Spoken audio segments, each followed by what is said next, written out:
Sir ये बताइए, ये जो नंदी के प्राण प्रतिष्ठा वाली जो बात थी, जिस पर आपने काफ़ी एक बयान था आपका जो काफ़ी चर्चा में रहा कि इस तरह का प्राण प्रतिष्ठा वाली जो बात है ऐसा कहीं भी संभव नहीं है, क्या कहेंगे सर आप? एक तो ये दावा जो करते हैं कि हम वेद मंत्रों से प्राण प्रतिष्ठा करते हैं, तो हम आर्य समाज के लोग महर्षि दयानंद के अनुयायी बहुत ज़्यादा महत्व देते हैं वेद मंत्रों को। हमें आज तक एक भी वेद मंत्र नहीं मिला जिससे कोई प्राण प्रतिष्ठा होती हो निर्जीव पत्थर में। और यदि होती है, इनका दावा है, तो हम पूछना चाहते हैं कि वो नंदी हो, चाहे गणेश हो, चाहे राम हो, कृष्ण हो, किसी की भी मूर्ति प्राण प्रतिष्ठा होने के बाद एक शब्द बोल के दिखाए, एक कदम चल के दिखाए। प्राण प्रतिष्ठा के तो कोई लक्षण है नहीं उसमें, तो निर्जीव पत्थर है, पाषाण है, और उस पत्थर को बना देते हैं भगवान, और उस भगवान की पूजा करके मनौती मनाते हैं उससे। इससे ज़्यादा अंधविश्वास, उसकी पराकाष्ठा क्या होगी? कल एक अफवाह उड़ी थी कि भगवान जी दूध पी रहे हैं, वो क्या था?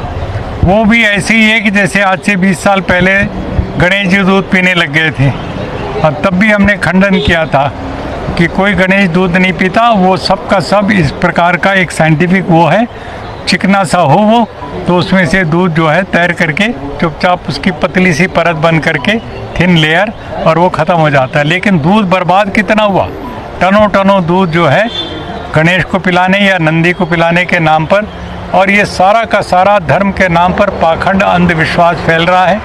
सरकारें इसमें जरा भी कोई कदम ठीक नहीं उठा रही है। अभी 5 करोड़ के लगभग लोग कांवड़िए चल करके गंगा जल लेकर के और अपने अपने वहाँ चढ़ा रहे हैं। यहाँ तक कि मैंने देखा हमारे जो सत्यपाल सिंह जी हैं, जो अपने आप को आर्य समाजी होने का भी दावा करते हैं, वो पूरा महादेव में कल जल चढ़ा रहे हैं, ठीक है ना, अभिषेक कर रहे हैं अपना, वही जो कांवड़ियों के द्वारा किया जाता है उस तरीके से। मैं समझता हूँ कि ये सारा का सारा उनके ऊपर फूल बरसाना हेलीकॉप्टर से योगी आदित्यनाथ का, और इतना करोड़ों रुपए उनके इंतज़ाम में खाने पीने सिक्योरिटी वगैरह का करना, इसके बावजूद भी बहुत से कांवड़िए बेमौत मारे गए, बिजली के करंट से मारे गए, एक्सीडेंट में मारे गए। मुझे बहुत दुख है। लेकिन ये 5 करोड़ नौजवान यदि घर से निकलते हैं और इतना लंबा चौड़ा वो सफ़र तय करते हैं, उनकी आस्था कितनी, ऊर्जा कितनी है, उसका सदुपयोग क्यों नहीं होता? उनको पेड़ क्यों नहीं दिए जाते, पीपल के, बड़ के और किसी, ताकि वो पेड़ लगाएं। इस मौसम में पेड़ लगाने से का बहुत बड़ा पुण्य है, लाभ है, और वो हमारे पर्यावरण को भी ठीक करेगा। इस तरह का नशे के खिलाफ वो नारे लगाते हुए चलें, शराब बंद करने के बारे में। कई लोग तो खुद ही नशे में होते हैं। अब ये सब चीज़ों को यदि हम लोग उठाते हैं तो ये 5 करोड़ नौजवान देश में परिवर्तन ला सकते हैं। पैदल चलते हुए हरिद्वार से दिल्ली, जयपुर तक जाएं। इस तरह से हमने आस्था का दोहन किया, अंधविश्वास फैला करके, जो हमारे संविधान के आर्टिकल 51 के खिलाफ है। आर्टिकल 51 कहता है कि जो वैज्ञानिक चिंतन है, साइंटिफिक टेम्पर, इसको बढ़ावा दो, और रिफॉर्म को दो, स्पिरिट ऑफ इंक्वायरी को दो, ह्यूमनिज़म को दो। लेकिन उसके ठीक विपरीत जा कर के हम लोग अंधविश्वास में जकड़े जा रहे हैं। कभी गणेश जी दूध पी रहे हैं, कभी नंदी दूध पी ले रहा है, और सरकारें बड़े आराम से उसका लाभ उठा रही हैं, अंधविश्वास।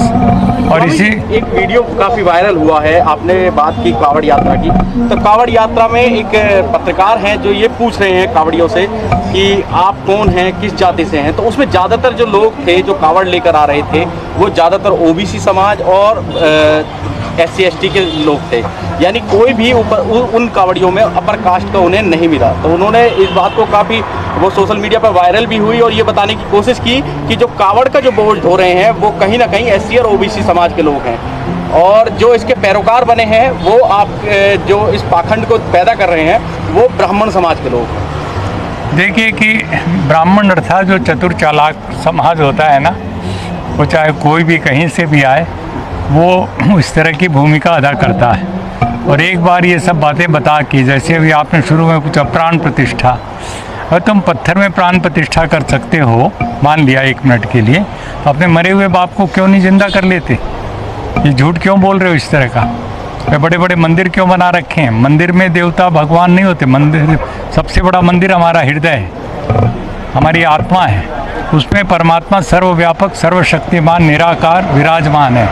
हमें कहीं बाहर जाने की ज़रूरत नहीं, अपने ईश्वर को ध्यान में करना है, उसके सत्य प्रेम करुणा के गुणों को अपने अंदर जाओ, ध्यान करो और अधिक सत्य की ताकत पैदा करो, न्याय की ताकत, और जो असत्य और अन्याय से टकराओ। ये है वेदों के अनुसार वैदिक जो अध्यात्म है, एकेश्वरवाद है, उसकी रूपरेखा। ऐसा न करके एक बिचौलिया बैठ जाएगा मंदिर में या चर्च में या गुरुद्वारे में या कहीं पर भी मस्जिद में, और वो बताएगा कि ऐसे अल्लाह का वो करना है, तो ऐसे खुदा का करना है, तो ऐसे गणेश जी का, ऐसे राम का। वो बिचौलियों ने एक तरह से कब्जा कर लिया है पूरे लोगों के दिल दिमाग के ऊपर, अंधविश्वास का सहारा लेके।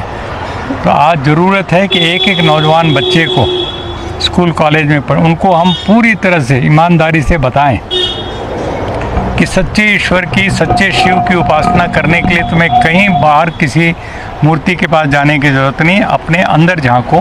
परमात्मा ने सबसे कीमती और सबसे सुंदर पवित्रतम मंदिर तुम्हें बना के दिया, तुम्हारा शरीर, ठीक है ना। अपने माता पिता जो जीवित हैं उनको भगवान का मूर्ति समझो, उनकी सेवा करो, न कि किसी पत्थर की। तो ये है हमारा अध्यात्म जो वेदों पर आधारित है। इस तरीके से यदि हम चलेंगे तो ये व्यर्थ की कांवड़ यात्रा हुई और दुनिया भर की अमरनाथ यात्रा हुई और वैष्णो देवी की यात्रा, अभी केजरीवाल सरकार ने और 8-10 लिस्ट जारी कर दी, वहाँ भी जाओ, मुफ्त में खाओ पियो और ट्रेन यात्रा करो। ये क्या है? सरकारों का काम यही रह गया है? हाँ, आपका काम है जनता को अच्छी शिक्षा, अच्छी चिकित्सा, अच्छी सड़क, अच्छी बिजली, ये सब चीज़ें मुहैया कराना, भ्रष्टाचार बेईमानी बंद करना। इस काम को तो नहीं करके आप ये अंधविश्वास का सहारा ले रहे हैं। तो इस तरह से जाया हो रही है हमारी पूरी एनर्जी जो है, और सभी सरकारें कर रही हैं। इसका मुझे बहुत दुख है। ये संविधान की भावना के ठीक विपरीत जा कर के सब काम हो रहा है। जब लोग सत्ता में नहीं होते, विपक्ष में होते हैं, तो मुद्दों की बात करते हैं, और जब सत्ता है, सत्ता पक्ष पर मुद्दों से हटकर चलने की बात करते हैं। लेकिन जब सत्ता में होते हैं तो धार्मिक भावनाओं को लेकर सामने आ जाते हैं। तो ऐसा क्यों सर? क्या लगता है कमजोरी है ये जनता की? नहीं, जनता की बात नहीं है। ये जो नेतृत्व होता है राजनीतिक सामाजिक, उसकी जिम्मेदारी होती है कि उनको वो सही बातें बताए। जनता तो बहकाई जा सकती है किसी के द्वारा। वो रोज़मर्रे की तकलीफ़ों में इतने उलझे हुए हैं आम आदमी, उसको कोई इधर उधर बोले थी यहाँ देवता को पूजा करने तुम्हारा काम हो जाए, वो करने लग जाता है। लेकिन जो मिनिस्टर, चीफ मिनिस्टर और सरकारी तंत्र है, उसकी जिम्मेदारी है कि मीडिया की मदद से सच्चाई को फैलाए और झूठ और पाखंड अंधविश्वास को दूर करे। अब ऐसा करेंगे तो समाज का फायदा होगा।